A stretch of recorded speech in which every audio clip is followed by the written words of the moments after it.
We don't lose fat by running or by walking that much. We lose fat when we teach our body to become metabolically flexible so that when we don't eat, we burn off our own stored body fat. Once you get your diet right, once you've achieved this metabolic flexibility, it doesn't take much to be lean and fit and strong and energetic.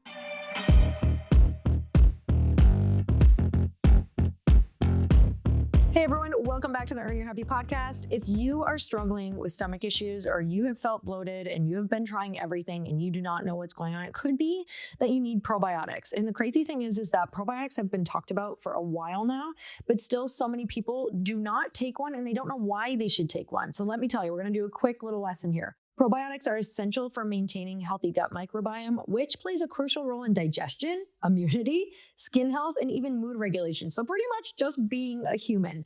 Our bodies naturally contain trillions of bacteria, both good and bad, and probiotics help ensure that the good bacteria thrive and it keeps the gut balanced. So why do we need it? Why do we need to supplement a probiotic? Because it's our digestive health. It aids in breaking down food, absorbing nutrients, and preventing bloating, constipation, and diarrhea. It's also your gut-brain connection. The gut produces neurotransmitters like serotonin, influencing mood, stress levels, and cognitive function. Like, please give me all of the serotonin. It's also our immune support. A strong gut microbiome helps fight off harmful pathogens and reduces inflammation. And we know that so many of the diseases that are out there right now comes from inflammation. And it has a ton of skin benefits. A balanced gut can reduce skin conditions like acne, eczema, and dullness. Probiotics also help with nutrient absorption. It helps absorb vitamins, minerals like B vitamins, magnesium, and zinc. So you guys, if you're not consuming fermented foods like yogurt, kefir, sauerkraut, kimchi, or miso, you're likely missing out on beneficial bacteria. So you guys, if you want to try Glossy, we have a clinically studied probiotic that has over 30 clinical studies on it. And you can go to getglossy.com and you can use code HAPPY. And so the differentiator with Glossy's probiotic is that it is proven to survive the trip to your gut. Not only that, so many of the probiotics that are out there don't survive the trip of the different temperatures of manufacturing and even the trip to your house. So I want to make sure that you know that it's working. So go to getglossy.com and use code HAPPY for 25% off. And today on the podcast, I have Mark Sisson. He's an entrepreneur and leading figure in the health and wellness industry. If you've ever been in a grocery store, you may have seen his products that were launched in 2015 called Primal Kitchen. When I was competing in the fitness industry, I constantly used so much of this line. It's a real food condiment, dressings, and sauces, which he later sold to the Kraft Heinz company. He's an author, speaker, and co-founder of Peluva, which is shoes designed for walking. And he was so kind after this podcast. He gave me a coupon so that I could order a free pair that I'm going to use and try because I am such a massive walker. I can't wait for you to hear this conversation because it's going to help you embrace a fearless mindset in business and take a whole new approach to your health goals. Mark shares how he went from painting houses to building Primal Kitchen into a massive success, all while staying committed to living and breathing the healthy lifestyle that he's pioneered. We talk about everything from his biggest failures and how they led to even bigger wins, which this was so powerful for me to hear about how he failed and turned it into something amazing.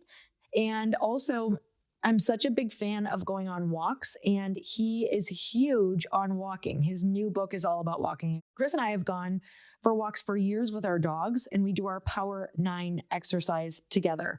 If you've been craving the courage to take bolder risks or to break away from pushing workouts that aren't giving you joy, he's going to give you permission in this episode. We're going to learn so much about why walking is absolutely life-changing and why this huge era of HIIT workouts may not be the best thing that you can do for your body. So let's get started. Mark, welcome to the Earn Your Happy podcast. Thank you so much for coming on. Great to be here, Lori. Good to see you again after too many years, I think.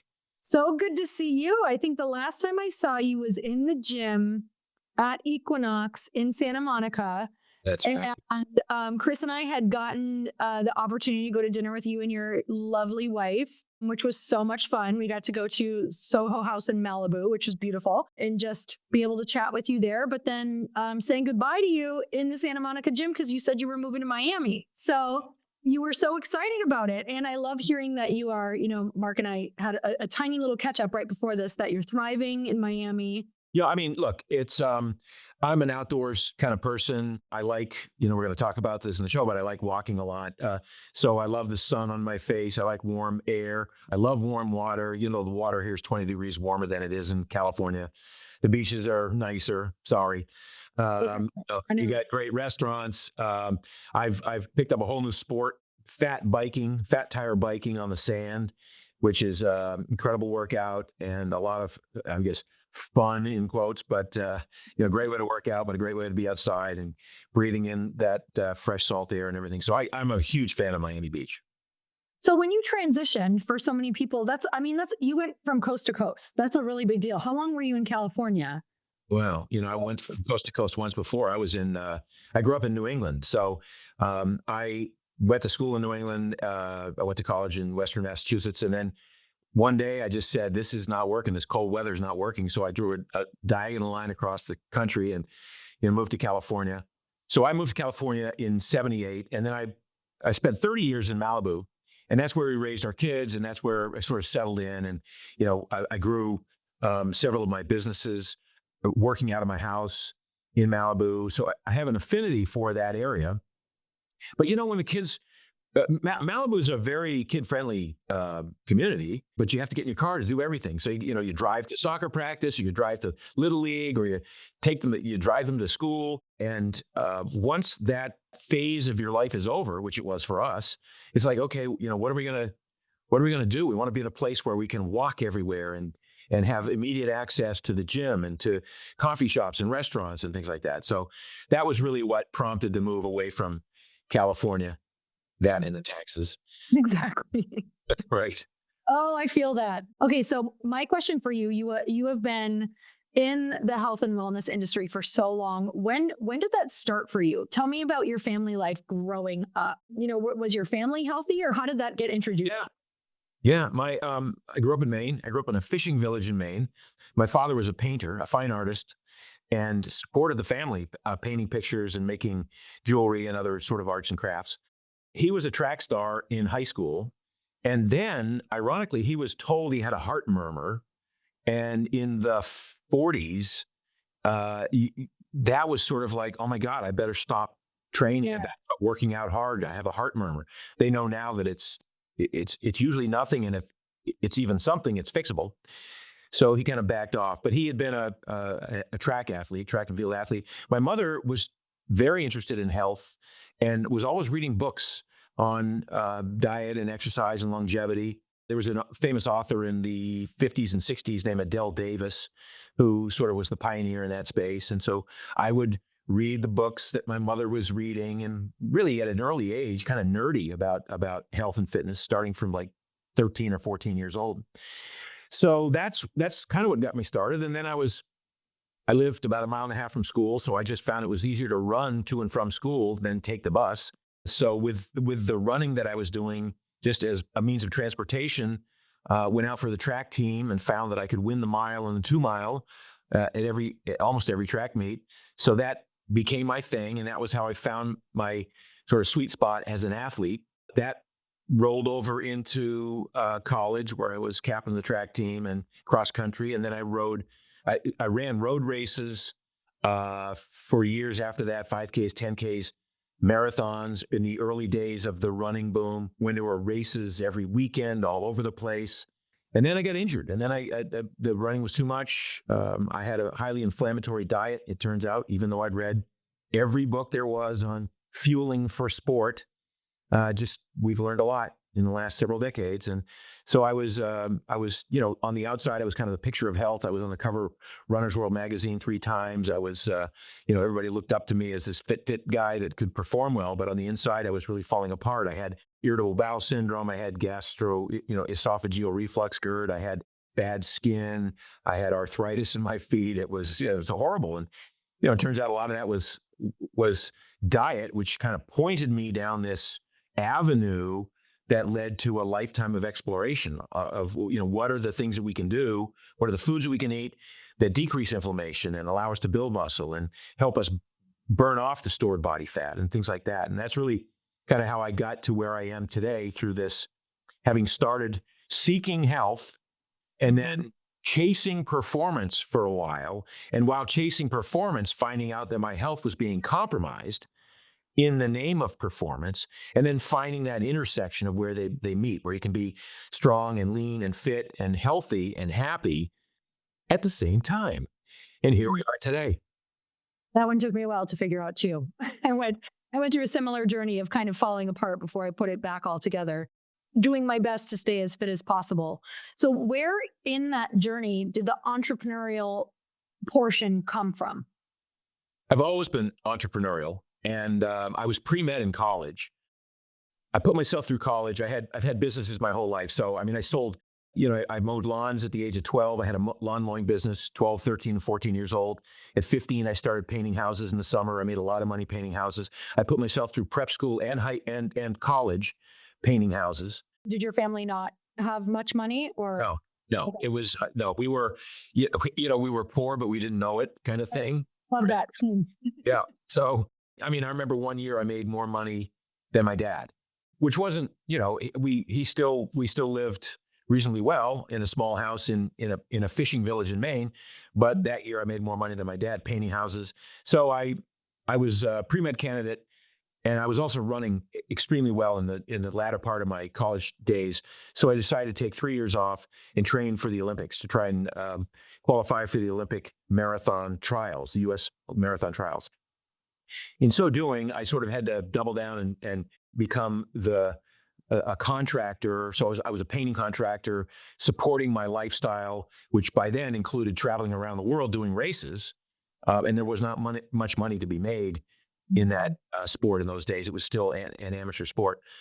So once I quit training and racing as much and sort of hunkered down, I started a frozen yogurt shop in Palo Alto in 1982, back when frozen yogurt was just beginning to be a thing. Started a restaurant in 1983, started writing books in 81 or 82.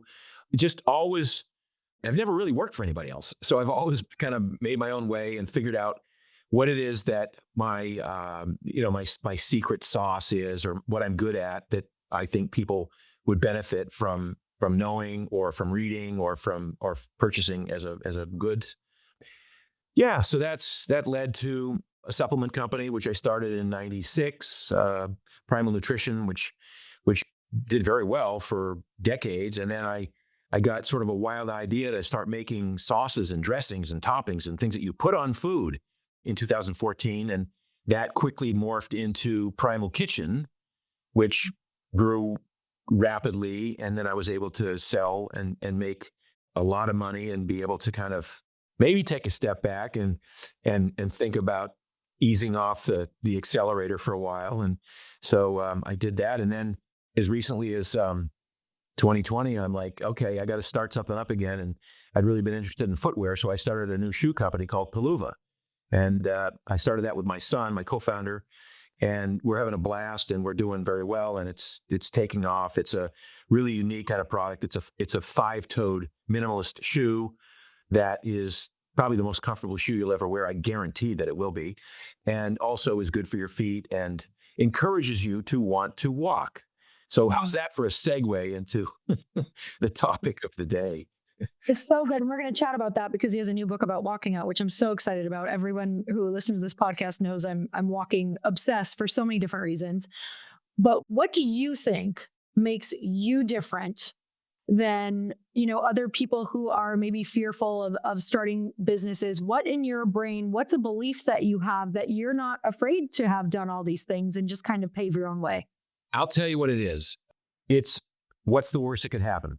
And if you do that analysis, what's the worst that could happen? Well, I could lose some money, or it could fail, or I could be on the streets. If you start to go down the rabbit hole, what's the worst that can happen? It really doesn't get, too much worse than that. And you can always start from zero. I've made a lot of money and lost a lot of money in my lifetime.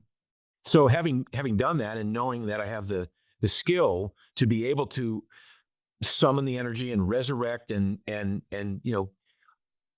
go at it again with new learnings, with new appreciation for what it takes to be successful. But we talked a little bit about this. It's not for everybody. It is a roller coaster being an entrepreneur, and it's almost like being bipolar, or like the highs are amazing, and the lows are pretty devastating sometimes. I mean, I tell stories about Primal Kitchen where there were weeks at a time where we thought the business was over, it was done, it was gone, we'd broken it, we'd either run out of money or we'd had a bad we couldn't make the mayonnaise that we thought we were going to be able to make, and the whole business was predicated on being able to make this mayonnaise. And everybody's got these stories, right? Every entrepreneur has these stories. That's why entrepreneurial books are so thick. It's mostly about the mistakes and about the failures and about the learnings and about all of that.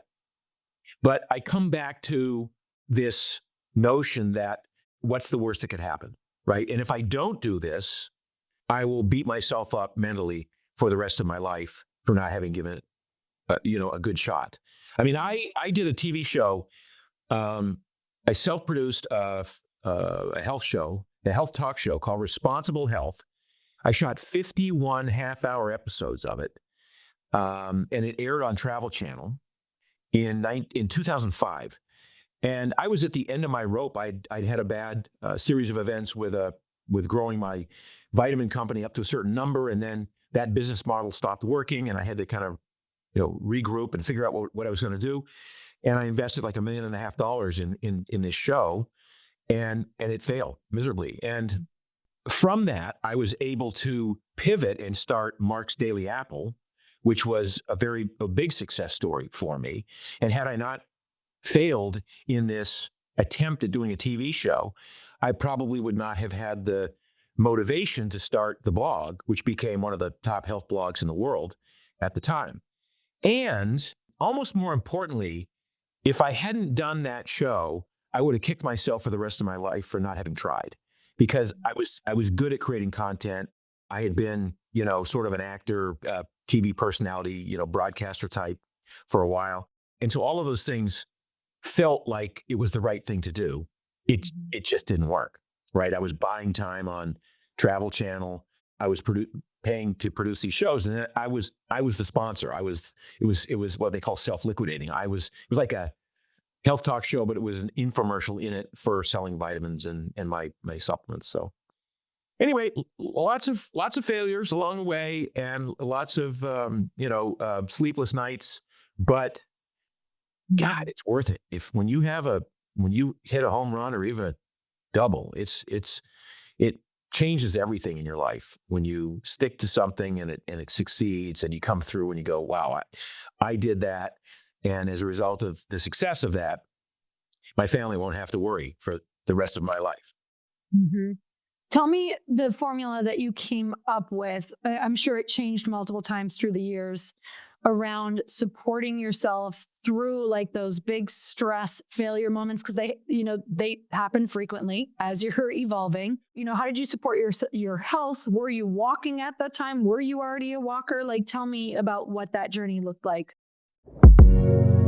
The start of a new year is the perfect time to get organized. If you hadn't heard, listening to this podcast, organized is actually my word of the year. So it's all about getting organized, setting goals, and prioritizing what matters most. And for me, a top priority is my financial wellness. And thanks to Rocket Money, my goals feel super achievable because they show me all of my subscriptions right in one place, and they help me easily cancel ones that I forgot that I've been paying for. Rocket Money also pulls together all of my spending across all of my different accounts, so I can clearly track my spending habits and see where I can cut back. You guys, I download so many different apps for editing, video editing, photo editing, because of all we do with Glossy and our personal brands. And I had completely forgotten that I signed up for like 5 of these. So I'm so grateful for Rocket Money. Rocket Money is a personal finance app that helps find and cancel your unwanted subscriptions, monitors your spending, and helps lower your bills so you can grow your savings. Rocket Money has over 5 million users and has saved a total of 500 million in canceled subscriptions, saving members up to $740 a year when using all the app's premium features. Cancel your unwanted subscriptions and reach your financial goals faster with Rocket Money. Go to rocketmoney.com/EYH today. That's rocketmoney.com/EYH, rocketmoney.com/EYH. If you're someone who travels all the time and has to stay connected, let me tell you about Saily.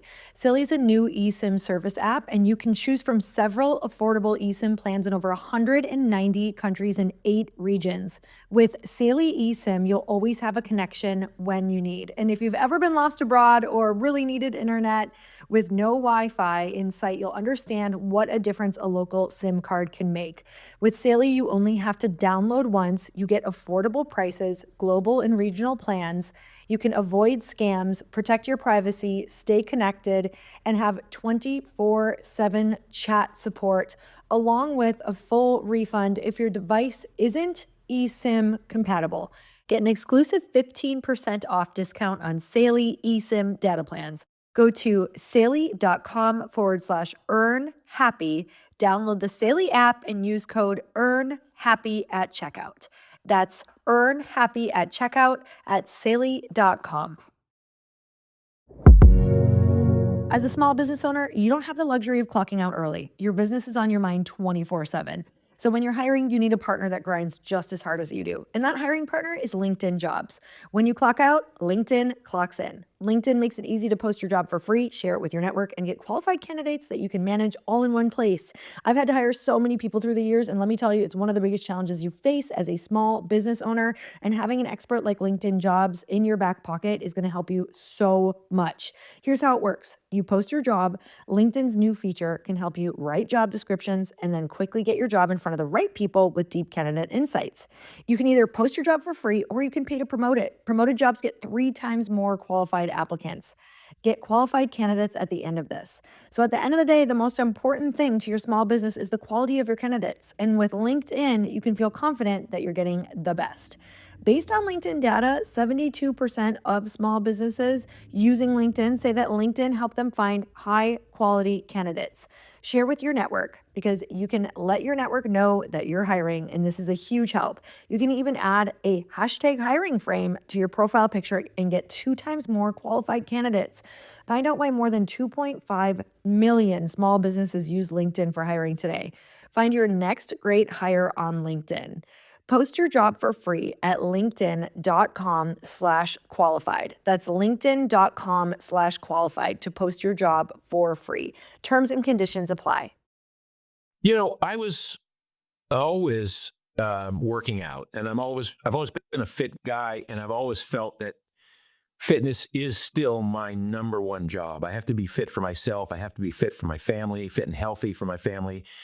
While I was building businesses, I had children who, wanted my time, and I was willing to give it. So I wasn't doing 90-hour weeks. Even when I was in the throes of like stuff wasn't working, there's a point at which it does you no good to just ruminate and worry. And either you fix it right now, or you wait until it's time to fix it and you know how to fix it. Or maybe you can't fix it. But in the meantime, I see so many entrepreneurs who forego the evening dinners with their families because they're, grinding it out. They're trying to create some internal value for the amount of time that they're spending on something that may or may not be worth that time, and it may be better spent with friends or family or children or whatever, if you have a social circle. So my mental health was always kind of based around spending time with my kids appropriately, weekends and evenings and after school and going to soccer games and coaching Little League and stuff like that. And then with regard to my own health, I learned a long time ago that I don't have to train 4 hours a day to be supremely fit.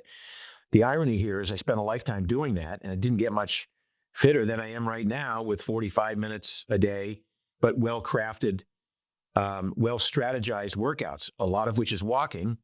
Two weightlifting workouts a week. That's it. Full stop. Bang zoom.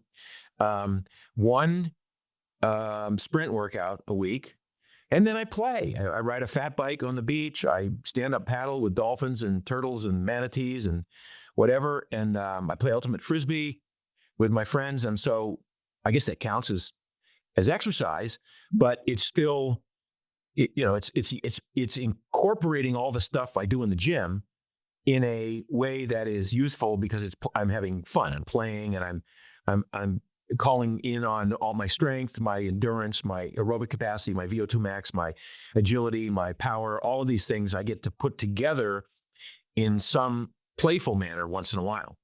Okay, I think that is one of the most important things that we could ever hear, is that it's not serving you just ruminating in, like, it can sometimes feel like you need to be doing it for even like appearances. If you have investors or you have, clients or whatever, that looks like this appearance of like almost struggling or suffering to make something work that may not necessarily be working. But at the same time, it's making me really think about, especially because you wrote this book all about walking and you're so into health and fitness, how much of that, and I'm sure you've done a ton of research around it, but how much do you think it actually has helped you with the creativity, coming up with ideas, connecting with higher level people and getting answers? Like, how much has that actually helped business to play, to walk, to do those things? Oh yeah, 100%. I mean, 95% of my great ideas come while I'm walking or while I'm on a stand-up paddleboard. And when I paddle, I typically paddle alone because I love the quiet time and I love the sort of the metronomic, paddle stroke. So a lot of my great ideas, marketing campaigns, you name it, have come from those moments when I'm not busting my ass running, 6-minute miles, but when I'm just, going, breathing through the nose, doing all of the other sort of meditative like activities and actions that accompany a low-level aerobic procedure like walking or easy cycling or stand-up paddling or something like that. And people, because this book really takes a couple of shots at the running boom of the last 50 years as having been inappropriate for most people. Like I would say the only people who should be running are runners. And by that, I mean self-selected as ectomorphs, skinny types who have long legs, lung capacity, a high pain tolerance. Yeah, okay, if you guys want to run, that's great. But everybody else should probably be walking a lot, lifting weights, sprinting once in a while. And by sprinting, I mean doing some high heart rate activity. It doesn't have to be running, sprinting. And that will generate a strong, lean, healthy body that enhances not just muscle mass, but VO2 max, your immune system, bone density. I mean, all these things that can be achieved with a well thought out strategy that you don't achieve if you just run. And running, because it looks so valuable, because you're sweating and struggling and suffering and it's so tiring. And most people run at a heart rate that's inappropriate for their goals. So they're running at a heart rate that's too high to be burning fat preferentially. And so they burn a lot of glycogen and they deplete their glycogen in their muscles, which makes them hungry after a run. Or they're not running fast enough that they're improving their performance. They're not increasing their ability to race fast or generate a higher VO2 max or aerobic threshold or any of those things. So they run in this no man's land. Now, where I'm going with this is so many people come back, they push back and they say, well, Mark, I love to run. It's when I do my best thinking. And, I did a lot of my best thinking when I was a runner too. The irony is I do better thinking when I'm a walker because it's the same concept, except now I'm not out of breath and creating all of these stress hormones. Walking is anabolic. Walking is building. Running is always catabolic. Running tears muscle tissue down. Now, you could say, well, if I run every day and I'm not, I don't lift weights because I don't have time to lift weights, that's why I'm thin. Well, no, that's catabolic. Running is catabolic. I ran 100 miles a week for 7 years when I was a great runner. I weighed 141 pounds at 5'10". And by the way, I weighed 10 pounds more than I should have to be in the elite class that I was racing because I lifted weights. So I should have weighed 132 or 135. I lifted weights to try and maintain some upper body. So I weighed 141 or 142, but I couldn't keep it on. I weigh 172 now. I weigh 30 pounds more than I did when I was a runner. And I'm the same body fat. I just have 20 pounds more muscle because I'm not tearing it up, cannibalizing it, running every single day because it does no good. I'm walking a lot, and that's what burns fat and keeps them. Much of this is just about the mobility, just about moving your body through different ranges and planes of motion throughout the day. It's not even about burning calories. It's about doing the work that the human genetic recipe expects of us, which is to move around a lot throughout the day. So back to the thinking and the ideation, walking is such a great way to plan a PowerPoint, to craft a letter to somebody, this afternoon I spent 45 minutes on a call, just walking and talking on a call. So it's always very productive for me to do that, which you can't do. You can't take a call while you're running. And the irony here again is that people who are running who are not really runners, but who are people in doing it because they heard it was the best thing they could do, or they assumed that running was the single best thing you could do to get, quote, in shape. They're doing themselves a disservice. And that's really the essence of this book is how do we build a stronger, more robust, more resilient body with much less pain and suffering and sacrifice. Oh man, I wish I could have heard this like 10 years ago. I ran for a really long time, and when I started running, I was like, I'm not a runner. And I can tell you, I don't have the body type that should be a runner. Like I put on muscle right away. Like I feel like one of those people who is not built to run, but I just assumed, okay, well, if I want to be lean, I should also run. So I would try to lift and run. And I will tell you, I was constantly injured. Like there probably wasn't a week that went by where I didn't tell you that I felt like something was pulled or torn, or my knee had like a little thing in it, or I had a little hitch in my run. And I just kept running. I'll tell you, I'm paying for it now, but I quit running about 4 years ago. And, I was a walker at that point too, but now I'm just like full walker and just lifting like 2 to 3 times a week, kind of like you. And Lifting, baby. that's changing. And the thing is, I'm leaner now than I was then consistently because running, I did not even realize it. I was starving all the time. I just couldn't stop eating. That's the thing. Running, if you haven't trained for it to burn fat preferentially, then running at a reasonably high heart rate, and by reasonably high, it's like zone 3, you burn this glycogen off in your muscles. And it's a survival mechanism that the brain has at the end of a run, because our ancestors didn't run every day. That was antithetical to health. That would be stupid to run every day. They were wasting, burning up, they were cannibalizing muscle tissue and burning off all this energy. In fact, the original book called Born to Run was based on this idea that humans are, we're persistence hunters, and we had this structure, these long legs, these lungs, this cooling system, this nuchal ligament in our neck that allowed us to outrun, outwit, outplay, outlast these animals on the plains and for 2 hours until they overheated and run up and jab a spear in them. But even those ancestors didn't run 7-minute miles for 2 hours and win the race to the end of the plains chasing a gazelle. This was crouching and hiding and jogging and strategizing and then jabbing a spear in. So they were persistence hunters, not because they were born to run. They were born to be able to run because they walked a lot and they lifted heavy things. They lifted stones and logs, and they built shelters, and they carried babies, and they lugged carcasses back to camp, and they climbed trees because they walked a lot. They lifted these heavy things, and they sprinted once in a while away from danger. That allowed them to be able to run once in a while to catch a beast. So now we sort of superimpose this on today, and we go, well, doesn't it make sense that we should run every day? No, there's no, until the running boom came along in the 70s, the only people who ran were runners who were self-selected because they were skinny and they were good at it. And it wasn't until these thick cushion running shoes came along that were actually invented for the great runners to be able to put in more miles without hurting the bottoms of their feet. But the thick cushion running shoes and then And then this mythology about the marathon and how, what a great life, what a bucket list item that would be to finish a marathon and not die like the original guy is supposed to have died running the marathon. And the next thing you know, we have this cult, we have this running boom that everybody assumes is doing themselves a favor, when in fact it's quite the opposite. Runners get injured at a rate of 50% a year. So 50% of all runners get injured every year.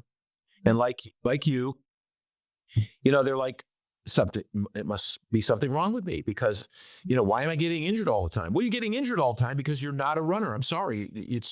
It's you are great at building muscle and putting on muscle in the gym and walking, which is anabolic. And you will literally, the irony and the sad part about going back and having a conversation with you from 10 years ago is to tell yourself from 10 years ago, Lori, I hate to say this to you, but you're working too hard. You're putting too much struggle and suffer and effort into this. And life could be so much easier if you just walked a lot and used that walking as an opportunity to meet with friends, to walk with a girlfriend or a boyfriend or whatever it is, to take phone calls, to strategize over a meeting you've got coming up, or to write a paper or whatever it is. Walk a lot.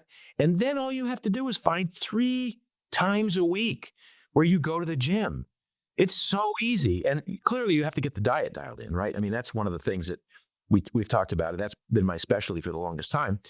We don't lose fat by running or by walking that much. We lose fat when we teach our body to become metabolically flexible so that when we don't eat, we burn off our own stored body fat.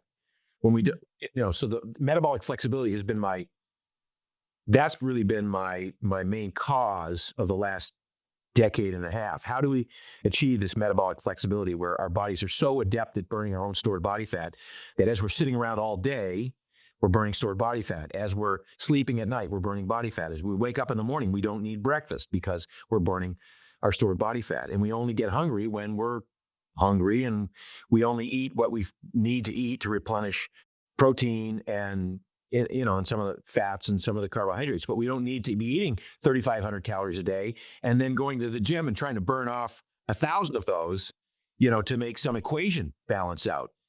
Our bodies, 80% of our body composition happens as a result of how we choose to eat.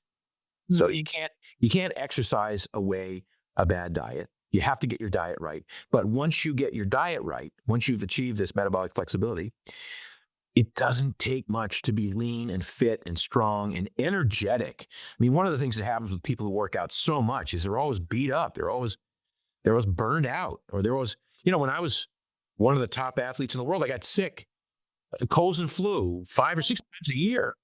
All the time. Same. Mm-hmm.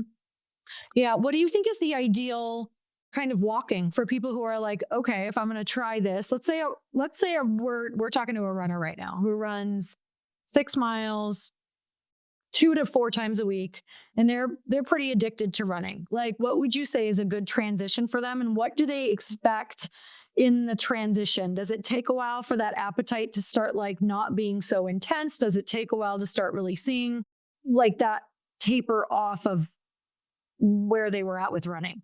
Yeah, I mean, the irony here is that most people who run in the manner that you just described, who are running at a heart rate that's too high to be burning fat efficiently, would be better off walking briskly at a heart rate. And the heart rate we use is 180 minus your age. It's sort of a plus or minus 5 beats, depending on a few other factors. But 180 minus your age. And most people would say, well, Mark, geez, that heart rate's that's so low, I can only walk.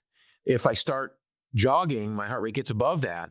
Mm-hmm. And I'm like, okay, that means you suck at burning fat. You're good at burning sugar. And the fact that you tell me that you can run for 45 minutes at 155 or 165 beats a minute, fine, but that's what I'm talking about. You're beating yourself up. You're not burning fat. You're burning mostly glycogen. You're creating stress hormones, cortisol, which is going to, over years or months or years, increase your belly fat.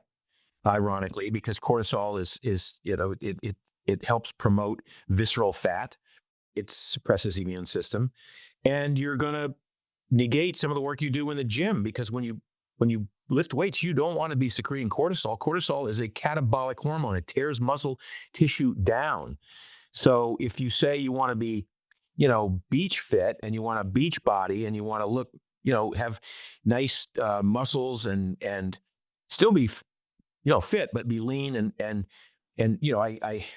I hesitate when I say muscular for women, but God, women with muscles, they're not, unless they're doing steroids, they're not huge. They look fabulous. Are you kidding me? It's one of the sexiest looks that a woman can have. And women can't put on, huge amounts of muscle. So if you walk a lot, that's anabolic. And you now say you're that runner and you say, well, but Mark, I still want to run once in a while. I'm like, okay, let's retrain your body to be better at running. Like if I told you that by doing this strategy and walking briskly and paying attention to your fat max zone and lifting weights and doing some sprints once a week, that if you only ran once a week for 6 miles, but that 6 miles you ran faster than any time you ever ran it before because you trained for it, does that mean you can't call yourself a runner because you only run once a week, even though you're better than you were before? So I think we're missing sort of the end goal here, which is to be fit and healthy and happy and not beat up and not miserable and not feel like guilty when we are so injured that we have to stop running for 2 months. I mean, that's the other, we talk a lot in the book about, the obligate runner who feels that the day isn't really a day. It's not worth executing the rest of the day if you haven't had your run for that day. I mean, why is that even a thing? But it is, right? It's people are set in these routines and these ways and these assumptions about what's good for them and what isn't. Mm-hmm. I have a brother-in-law who's actually, he's definitely a runner. He's one of the people you're talking about, but he has run every single day, I think, for the past 6 or 7 years. And he's dealing with some injuries right now that I'm like, how does someone like that who's so committed, right? It's now a part of who he is, like running every single day. He's a streaker. It's what we talk about in the book. He's a streaker. Okay. Not the old kind, but the people who have to maintain their streak. Yep. Yes. So tell me about that, because now he's in a place where he's pretty injured, but he's still a streaker.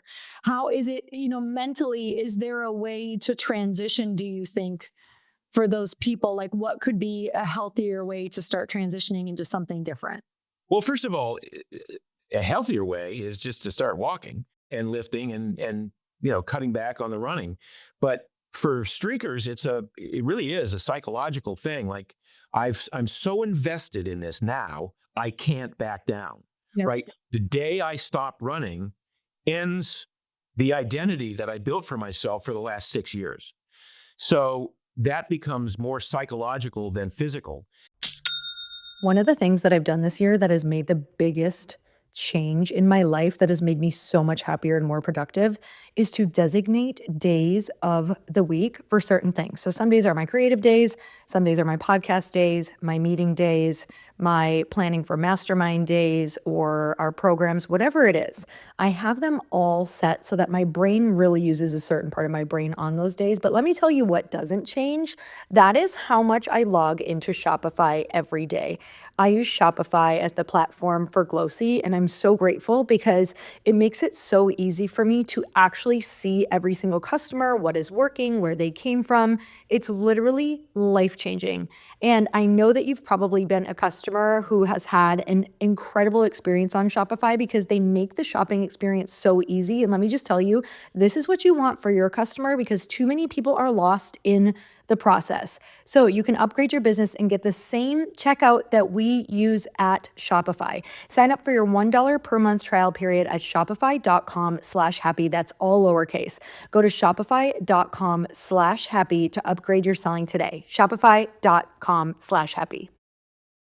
And there's a guy, I could see him every afternoon. He's a very nice guy. They call him the Raven. He's run 8 miles a day on the beaches of Miami for 42 years. Oh my, every day. Every day.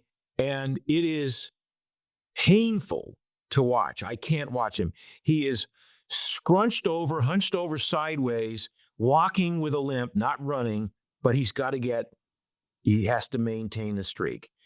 And there's, it's a point at which I can't argue with his if that's how he identifies and that's what he wants to do, and I'm not here to tell him that's a bad thing, but if you say you want to be healthy and you're doing this for health and for other, for reasons other than winning races, which most runners are never going to do, let's take a step back. Let's look at the psychology of this and let's examine.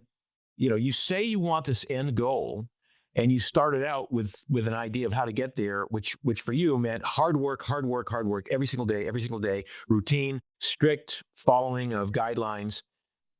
Even though it was not a well thought plan, that's what you think is going to get you there. And then at some point you get injured, you get burned out, you get dissatisfied, the number of people, for instance, who engage in a running program to lose weight, it's a huge problem. And because people don't lose weight on a running program, especially not non-runners, the number of people who line up at the LA Marathon or the New York Marathon and they're 10 or 15 or 40 pounds overweight and they signed up and they paid their $300 to get in the race to engage in a training program that would allow them to finish a marathon. And again, it's an admirable life goal, but as a means of losing weight, it's horrible and it doesn't work. And it's very rare that you see somebody who, lost 50 pounds running, unless they completely changed their diet and became, ketogenic and really watched every aspect of what they were doing, in addition to being able to overcome hunger after every run. And some people can do that. But again, there's a point to enjoying your life as well, right? If all this is about some masochistic pursuit of an ephemeral goal that's never going to get here, meanwhile you're bypassing hedonistic pleasure, enjoyable moments right now because you're focused on this end goal, I don't know. It's just I think it bears reflection.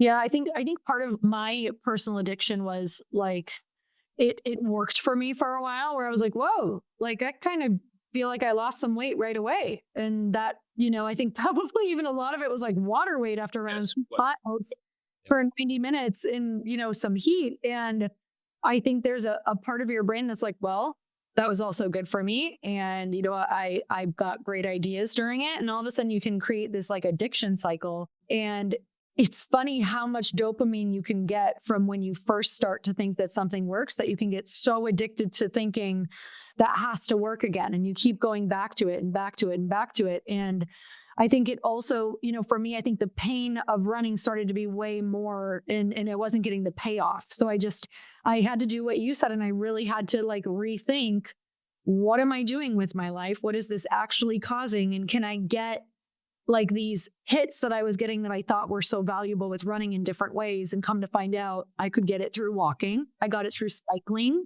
I was able to kind of find, for me, it was a little bit about what you talked about on your paddleboard. Like there's something about a repetitive pattern for my brain that it just really works for me. So cycle with a little bit higher intensity, walking at a little bit faster pace. Like there's a repetitive motion in that just kind of clears other thoughts and lets ideas come in.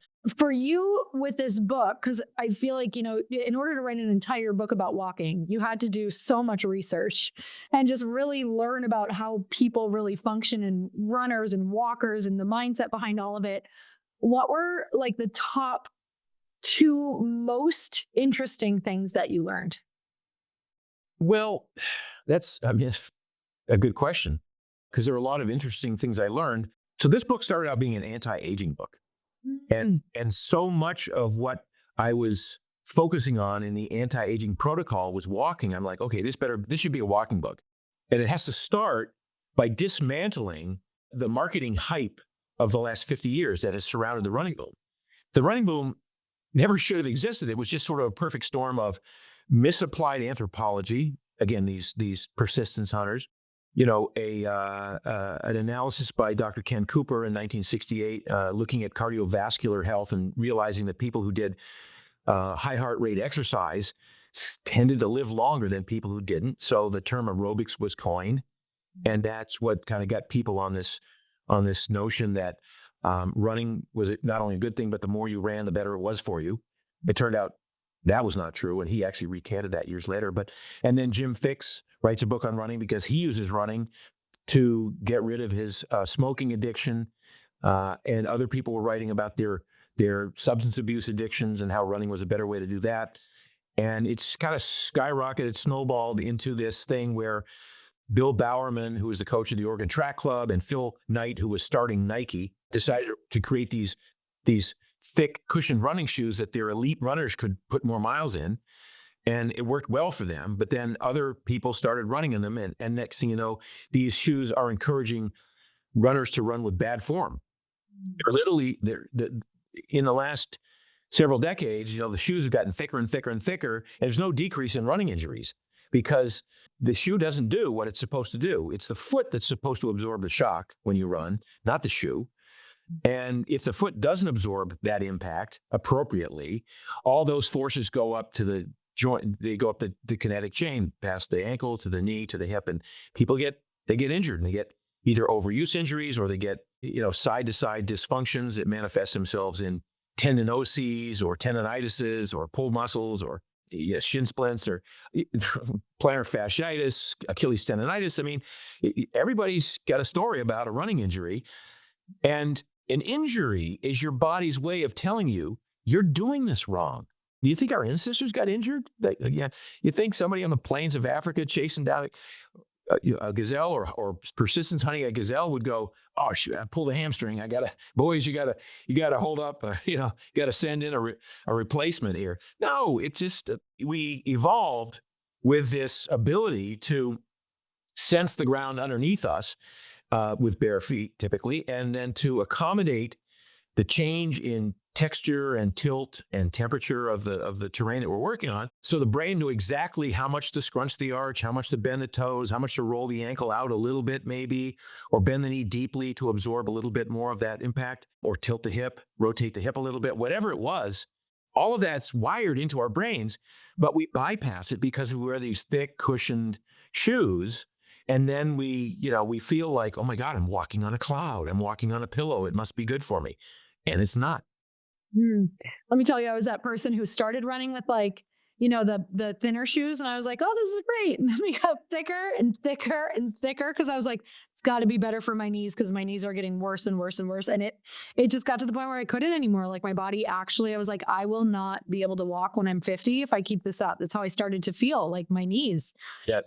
So I'm so grateful that now I'm a walker and just learning all the things. So tell me about what shoes do too. Like, why did you create this shoe? What does it do? Yeah. So do you have some? Do you have? Okay, we got to get you some. But no, this shoe was designed for walking, and we have 6 different styles, men's and women's, colors all over the place. It's a lifestyle shoe now, but it's called Peluva. It's a 5-toe shoe. They look really good. I didn't even get ready for the show here. I mean, I just took these off. That's one I just walked in just now. This is a trail shoe, so it's got a tread on the bottom of it, but it's still only 1 centimeter thick from heel to the ground. So there's not a lot of cushion. There's no arch because you want your arch to work. We tell people don't run in these because, well, I tell people don't run anyway, but even if you don't run in these, walk in these and use these shoes to relax, realign, and strengthen your feet. So every step you take walking in these, you plant the heel, you roll off the big toe, just like you're supposed to. And that's because the big toe is splayed out a little bit away from the other toes. Most shoes will scrunch your big toe in and raise the heel up, which then shortens the calf muscle, which then puts strain on the Achilles or the plantar fascia area. So modern running shoes, even if you're walking in running shoes, they're not that great for you. And I would rather have people walk in a minimalist shoe. Minimalist is defined as wide enough that your toes can splay outwardly and do what they're supposed to do. Thin, so you can feel the ground underneath. You want to feel the cobblestones underneath your feet. You want to feel the sticks and stones that you walk on. It should feel good. Flat, so there's zero drop from the heel to the midpoint of the foot, and flexible, so you can rotate. These shoes are very, very scrunchy and because you want that ability to adapt to whatever surface you're walking on. Now, I walk in Miami a lot, and it's mostly on concrete and pavement here. But I built these shoes so that I can walk 10 miles without getting any sort of bone bruise or anything like that. The old shoes, the old five-toed shoes, the Vibram Five Fingers, which I was a huge fan of, I couldn't walk 2 miles without getting a metatarsal bone bruise in those. So that was the first thing that we corrected. I got a desert boot. This is a great shoe for a dress-up shoe for men and women. We've got this is the latest. This is the Sport Mesh. This is a gym shoe. The company's called Paluva. That's a gym shoe. That looks, awesome. I've probably got 15 women in my gym wearing these shoes now, and they will tell me that when they're doing like lunges on those leg days, they feel grounded, and they feel, because their toes are splaying outward, their knees aren't getting wonky from that thick running shoe that they're trying to balance on while they're doing their dumbbell lunges, right?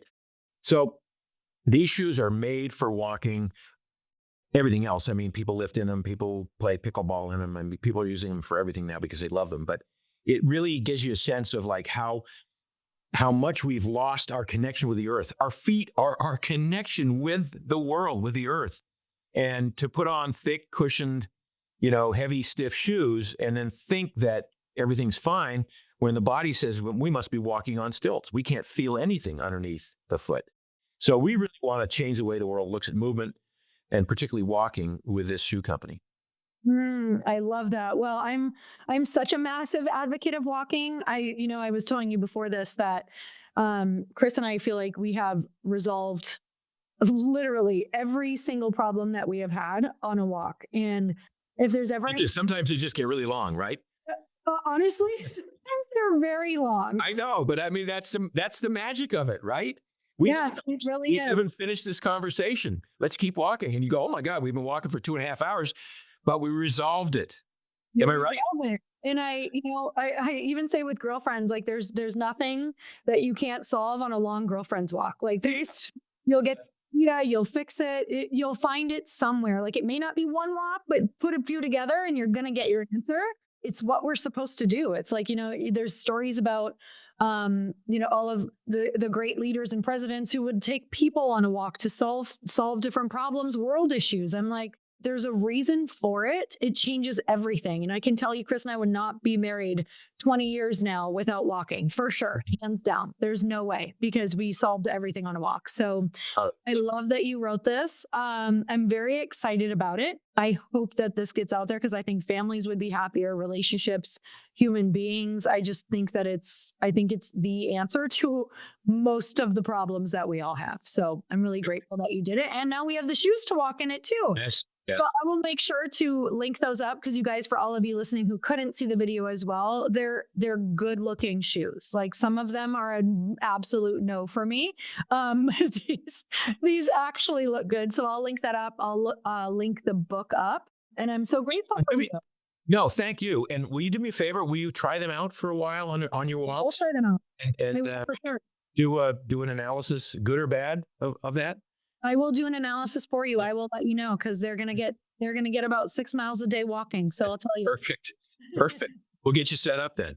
Okay, amazing. Well, I appreciate you. And you guys, thank you so much for tuning in, and go check out those links below. And until next time, earn your happy. Bye, everyone.